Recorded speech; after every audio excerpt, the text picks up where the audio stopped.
میں نے تب بھی کمپرومائز نہیں کیا, میں نے تب بھی ان کو سامنے لے کر آیا ہوں. یہ جو یاسر شامی ہے نا اور اقرار الحسن, یہ لوگ بھی عائشہ ریمبو جیسے گروہوں کا ہی حصہ ہیں. یہ بھی تو ہو سکتا ہے عائشہ اور ریمبو ملوث ہوں یہ واقعہ کرانے میں, وہ جتنے 14 اگست میں وہاں پہ لوگ موجود ہوں وہ ان کے سارے ہی اپنے ہوں. یہ بچ نہیں سکیں گے. تو فوری طور پر ہمارے سامنے ساری حقیقت کھل کے آ جائے گی. بڑا شوق ہے نا اقرار الحسن کو اس طرح کی لڑکیوں کے سر پہ ہاتھ رکھنے کا, وہ جس میں اس نے ہاتھ رکھا ہوا ہے اور یاسر شامی نے ایک عجیب سا منہ بنایا ہوا ہے مسخرے نے. وہ تصویر میں نے ایک انڈین میڈیا کے پیج کے اوپر دیکھی تھی. وہ السلام علیکم, میں ہوں فلک شیخ اور آپ دیکھ رہے ہیں فلک شیخ آفیشیل. ناظرین, آج سے کچھ مہینے پہلے میں نے ایک انٹرویو کیا تھا احمد شیر جٹ صاحب کا, جو کہ ہائی کورٹ کے ایڈوکیٹ ہیں. تو آج وہ کیس دوبارہ ری اوپن ہوا ہے عائشہ اور ریمبو کا. ایک آڈیو کلپ سامنے آتا ہے جس میں ریمبو جو ہے وہ کہہ رہا ہے کہ غریب لوگ ہیں اور عائشہ کہہ رہی ہے 5-5 لاکھ تو دے دیں گے. تو آج ان سے ہم جانیں گے اس بارے میں کہ کیس اب اس طرف آ رہا ہے اور ان کو کیسے پتہ لگا کہ یہ سب ہونا ہے. کیا ان کے پاس کوئی جن کا چراغ ہے جن کو پہلے کیس کا پتہ لگ گیا تھا؟ السلام علیکم احمد بھائی. وعلیکم السلام. فلک بھائی بہت شکریہ کہ آپ نے دوبارہ اس چیز کو فالو اپ لینے کے لیے پرسو کیا جو نارملی میڈیا میں نہیں ہوتا, تو یہ تو میں آپ کو کریڈٹ دوں گا. اچھا دیکھیں, اس پس منظر کو تو زیادہ ڈسکس کرنے کی ضرورت نہیں ہے کہ ہوا کیا تھا. 14 اگست کے دن مینار پاکستان کے اوپر ایک افسوسناک واقعہ ہوا تھا. میرے سمیت آپ جیسے دوستوں نے, تمام پاکستانیوں نے, دنیا کے باقی ممالک کے لوگوں نے بھی, باہر بیٹھے پاکستانیوں نے بھی اس کو کنڈیم کیا. کہا کہ ایک عورت کے ساتھ یہ ظلم زیادتی نہیں ہونی چاہیے تھی جو دست درازی ہوئی. میں صرف وہ دست درازی تک کہہ رہا ہوں جو اس لڑکی کے کپڑے پھاڑے گئے. باقی جو اس سے پہلے اگر وہ کسی کے ساتھ کچھ کرتی رہی ہے تو اس کو میں بالکل بھی جسٹیفائی نہیں کروں گا. اس کے بعد ہوتا یہ ہے کہ آپ کے ملک کے 2 صحافی, عاد صحافی, جنہوں نے پاکستان کی ساکھ کو خراب کرنے کے لیے اور اپنی ریٹنگ کو اٹھانے کے لیے ایک اٹیمپٹ کی جو اب بری طرح سے ناکام ہو گئی.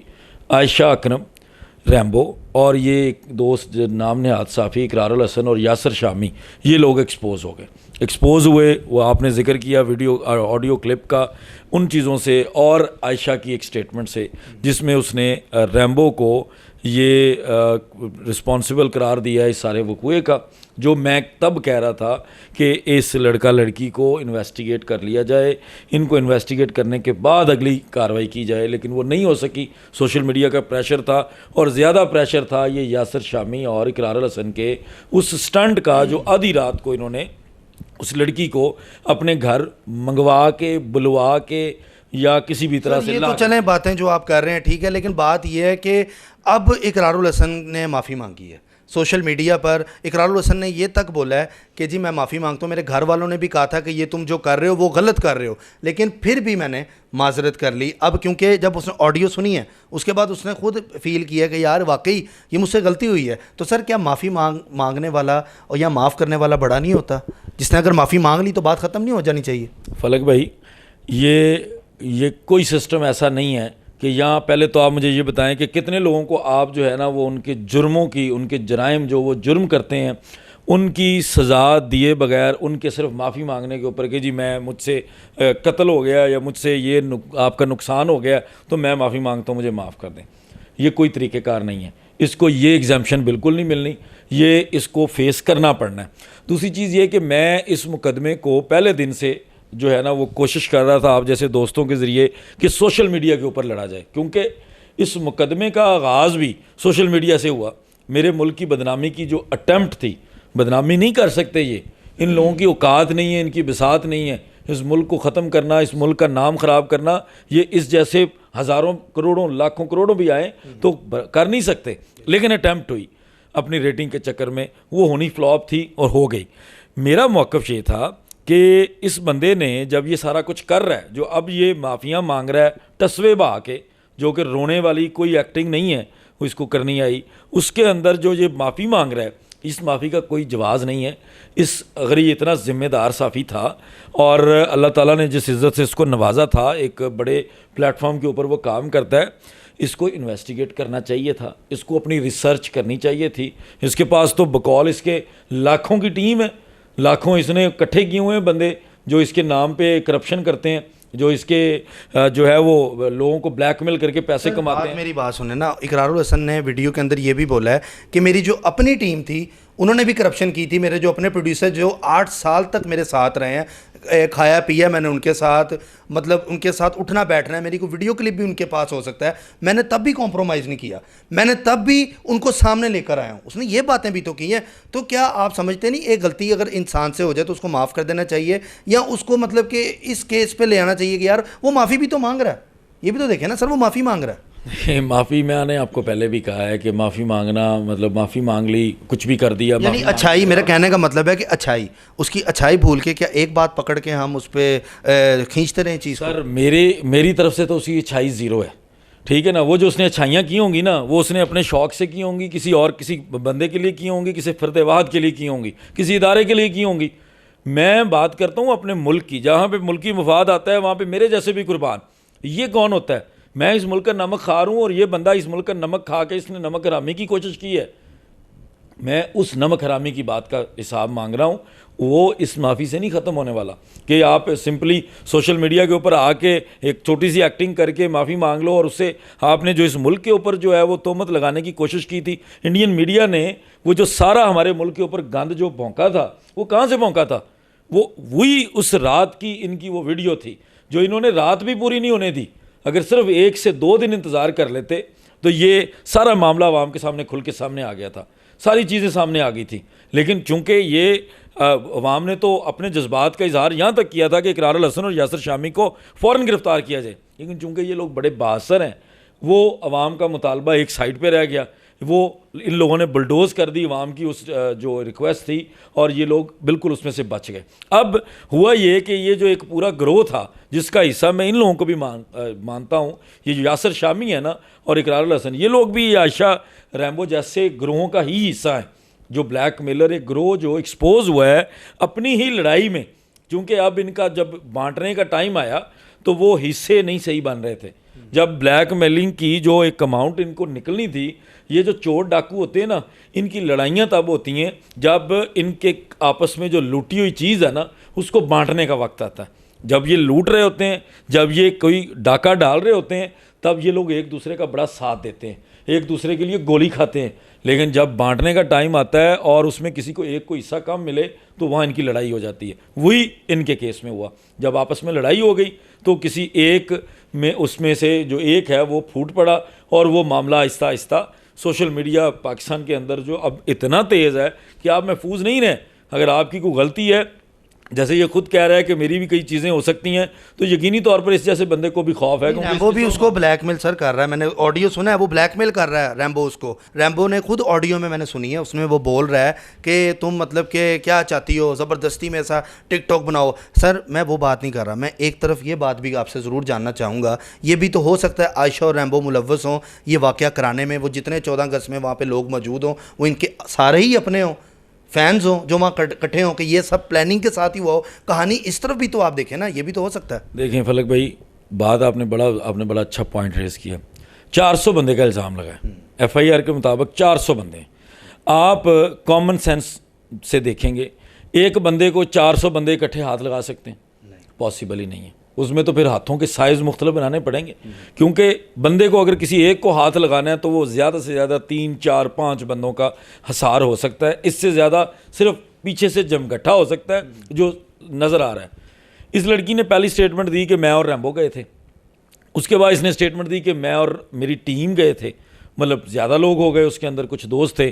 اب بھی اس نے یہی کہا ہے اور ان لوگوں کو انوالو کر دیا ہے کہ ریمبو اور ریمبو کے ساتھیوں نے. یہ بات آپ کی صحیح ہے.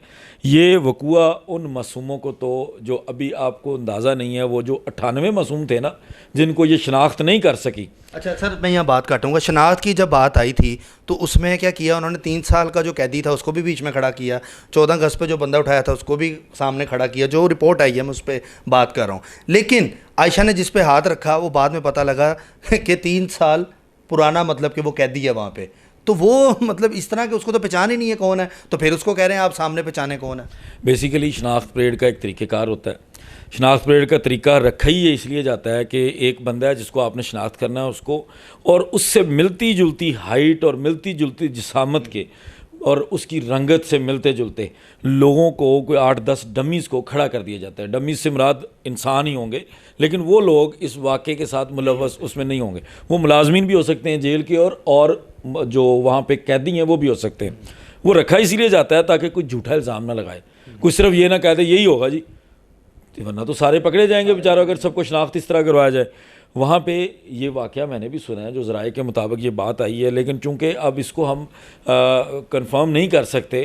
اگر ایسی کوئی بات تھی تو وہ جو میجسٹریٹ ہوتا ہے, جو ایک آپ کا میجسٹریٹ ہوتا ہے لوئر کلاس کا جو جج ہوتا ہے, وہ کرواتا ہے, وہ بیٹھا ہوتا ہے. تو یہ ان کی ایمانداری ہے, ان کو اگر ایسی کوئی چیز ہے تو اس کو پبلک کرنا چاہیے اور جیل اتھارٹیز کو بھی کرنی چاہیے. لیکن آپ کو اندازہ نہیں ہے, پہلے 104 لوگ گرفتار کیے گئے. ان 104 لوگوں کو جب عدالت میں پیش کیا جاتا تھا تو ان کے والدین وہاں پہ چیخو پکار کرتے تھے, احتجاج کرتے تھے, سب کو بد دعائیں بھی دیتے تھے اور کہتے تھے اس لڑکی کو تو پکڑ کے سامنے لاؤ, یہ لڑکی ہی تو سب کچھ کرنے والی. کیا بات سر ہے جو پکڑی نہیں جا رہی, کیا وجہ ہے؟ ریمبو پکڑا گیا, لڑکی کا آڈیو سامنے آ گیا, اب رہ کیا گیا ہے؟ مجھے ویسے میرا گمان ہے کہ جب تک ہماری یہ ویڈیو ریکارڈ ہوگی اور جب تک آپ یہ انٹرویو اپلوڈ کریں گے تو میرا گمان ہے کہ وہ لڑکی گرفتار ہوگی. لیکن اگر وہ پھر بھی نہیں ہوتی تو میں آپ کے اس پلیٹ فارم کی وساطت سے جو ہے وہ اتھارٹیز سے ریکویسٹ کروں گا کہ اس لڑکی کو پکڑنا اس وقت ضروری ہے. ریمبو کو آپ نے پکڑا ہے, ریمبو سے آپ کو اتنا مٹیریل ملا ہے جس سے آپ بہت سارے لوگوں کو انوالو کر سکتے ہیں. اس لڑکی کو پکڑیں تو کوئی پتہ نہیں یہ جو باقی لنک جن لوگوں کو ہم کہہ رہے ہیں, ہو سکتا ہے یاسر شامی اور اقرار الحسن کلیئر بھی ہو جائیں, لیکن یہ بھی ہو سکتا ہے کہ یاسر شامی اور اقرار الحسن کی بھی کوئی کانورسیشن ایسی نکل آئے اس لڑکی کے موبائل سے اور اس کو ریکور کیا جا سکتا ہے. اگر وہ ڈیلیٹ بھی کر دیتی ہے تو اس سے کوئی نیا کچھ جو ہے وہ کوئی چیز نیا. اچھا سر, میں ایک اور پوائنٹ یہاں پہ اٹھاؤں گا آپ کے سامنے. یہ سب فیم کے لیے تو نہیں کیا جا رہا دوبارہ سے کہ ایک عائشہ کا کیس ٹھپ ہو گیا تھا 14 اگست والا واقعہ, اب اکتوبر آ گئی تھی, نومبر آ گئی تھی, تو انہوں نے کہا یار ہمیں تو کوئی پوچھ ہی نہیں رہا, تو دوبارہ سے ریمبو تم گرفتار ہو جو, یہ بھی تو ہو سکتا ہے. کہانی اس طرف سے بھی تو آپ دیکھیں. یہ آپ کا پرسپیکٹو جو ہے نا وہ اچھی چیز ہے کہ آپ ہر اینگل سے سوچتے ہیں. ہمارا بھی وکلا کا طریقہ کار یہی سوچ رہا ہوں میں بھی وکیل بن جاؤں انشاءاللہ. اچھا, ہوتا یہ ہے فلک بھائی کہ یہ ایک جو ہے وہ تھیوری ہو سکتی ہے کہ اس طرح ہو سکتا ہے, لیکن آپ ایک چیز اپنے ذہن میں بٹھا لیں, اگر یہ ایسا ہوا تو یہ بچ نہیں سکیں گے. یہ اگر ان کی سوچ ہے نا کہ ہم یہ سٹنٹ کھیلیں گے, مجھے پکڑ لیا جائے گا, مدعی ہے تو تم ہی ہو تو پکڑ لیں گے, لیکن یہ ان کو اندازہ نہیں ہے کہ قانون کے اندر وہ مدعی جو ہے وہ ضروری نہیں ہے, وہ اگر تمہیں چھوڑ بھی دے گی تو اس کے اوپر ایک نیا مقدمہ بن جائے گا. یہ ساری چیزوں کو خراب کیا گیا. تو اگر ایسی کوئی چیز ہے تو یہ لوگ پھر بھی نہیں بچنے والے. اور اگر اس لڑکی کو اٹھا لیا جاتا ہے عائشہ کو اور اس کی تھوڑی سی طبیعت صاف کی جاتی ہے تو فوری طور پر ہمارے سامنے ساری حقیقت کھل کے آ جائے گی. یہ جو ایک گروہ بنا ہوا تھا, یہ لوگ بلیک میل کرتے تھے لوگوں کو. میں نے تب بھی آپ کو یاد ہے کہا تھا کہ یہ ایک جوڑا جو ہے نا یہ فساد کی جڑ ہے. یہ انہوں نے پلان کیا تھا, اس طرح کی چیزوں کی وجہ سے ہمارے ملک کی بدنامی ہوئی ہے. ان لوگوں کو انویسٹیگیٹ کرنا چاہیے. احمد بھائی آپ کو کیسے پتہ لگا تھا اس ٹائم؟ مطلب کوئی بھی نہیں بولا, آپ ہی مطلب وکلا میں سے اٹھ کے بولے کہ یار یہ کیس میں ان پہ کیس کروں گا اور یہ کیس بہت غلط ہوا ہے. اب سارے بول رہے ہیں لیکن سب سے پہلے بولنے والے آپ تھے, آپ نے آواز بلند کی تو سارے پیچھے لگے ہیں. میں نا فلک بھائی, میرا اس سے پہلے کبھی بھی کوئی اس طرح کا واقعہ نہیں ہے کہ میں نے کسی وقوعے کے اندر جا کے اپنا ہاتھ میں انوالو کر لیا ہو کہ جی میں کیس کروں گا, فلاں نے ایسے کیا. تو یہ نا سارا واقعہ اس طرح ہوا کہ جب وہ ایک پکچر سامنے آئی, میں نے دیکھا ایک انڈین میڈیا کی نا نیوز دیکھ رہا تھا میں, اس کے اندر وہ تصویر لگائی گئی تھی جو بڑی وائرل ہوئی ہے. بڑا شوق ہے نا اقرار الحسن کو اس طرح کی لڑکیوں کے سر پہ ہاتھ رکھنے کا, وہ جس میں اس نے ہاتھ رکھا ہوا ہے اور یاسر شامی نے ایک عجیب سا منہ بنایا ہوا ہے مسخرے نے. وہ تصویر میں نے ایک انڈین میڈیا کے پیج کے اوپر دیکھی تھی. وہ کیونکہ اس وقت میں بھی کوئی میڈیا کا بندہ نہیں ہوں کہ میں فوری طور پر اس کو سیو کر لیتا, وہ گزر گئی. جب میں نے اس کے بعد یہ ساری حقیقت کھلی اور میرے ذہن میں وہ آیا تو مجھے بڑی تکلیف ہوئی کہ یار اس کا مطلب ہے کہ اس طرح کے کنٹ اٹھے 2 ٹکے کے صحافی اٹھیں گے اور میرے ملک کا نام خراب کریں گے, اور ان کی اس طرح کی کارروائی کو, اس طرح کی تصویروں کو انڈین میڈیا استعمال کرے گا میرے ملک کا نام بدنام کرنے کے لیے. ان کو تو بہانہ چاہیے تھا, وہ بہانہ دینے والے یہ تھے. وہاں پہ میرے سے برداشت نہیں ہوا کیونکہ میں اس ملک کا نمک خوار ہوں, میں نے اس ملک کا نمک کھایا ہے, اور میں اگر دنیا میں بھی کہیں سفر کیا ہے تو میرا یہ ایمان ہے کہ جو عزت ہمارے ملک کے اندر ہمیں ملتی ہے اور جو یہ ملک اپنے شہریوں کو تحفظ دیتا ہے, اس طرح سے کسی اور ملک کے اندر دنیا کے اندر نہیں ہے. تو مجھے بہت تکلیف پہنچی کہ ایسے لوگوں کو میں کیفر کردار تک پہنچاؤں گا, ایسے لوگوں کو میں لوگوں کے سامنے لا کے ایکسپوز کروں گا کہ خدا را ان لوگوں کا سوشلی بائیکاٹ کریں. یہ لوگ ہماری ہی دی ہوئی فیم کے اوپر ہمارے اس ملک پاکستان کے ساتھ کھیل رہے ہیں. تو میں نے یہ ڈیسائیڈ کیا کہ بیسٹ طریقہ یہ ہے کہ میں ایک تو جاؤں FIA کے اندر، اور دوسرا اس کیس کو سوشل میڈیا کے اوپر پلیڈ کروں، سوشل میڈیا کے اوپر اپنے ملک کی ساکھ بچانے کے لیے، اپنے ملک کے تحفظ کے اندر ایک چھوٹی سی اپنا رول پلے کرنے کے لیے، ایک چھوٹی سی کاوش دکھانے کے لیے ان لوگوں کے خلاف جو ہے وہ کھڑا ہو جاؤں۔ جی بالکل ناظرین، آپ نے دیکھا احمد بھائی کی جو باتیں ہیں، اب پتہ نہیں یہ کیس کس طرف جائے گا، کیا ہوگا، اس میں جو نئی چیزیں آئیں گی ہم احمد بھائی سے ریکویسٹ کریں گے کہ وہ آپ ہمیں ٹائم دیتے رہیں، اگر یہ کیس کس رخ پہ ختم ہوتا ہے۔ ہماری تو یہی دعا ہے کہ یہ کیس اب ختم ہو، بہت ہو گیا تماشا۔ جاتے ہوئے بس یہی کہوں گا، پاکستان زندہ باد۔ مجھے دیں اجازت، اللہ حافظ۔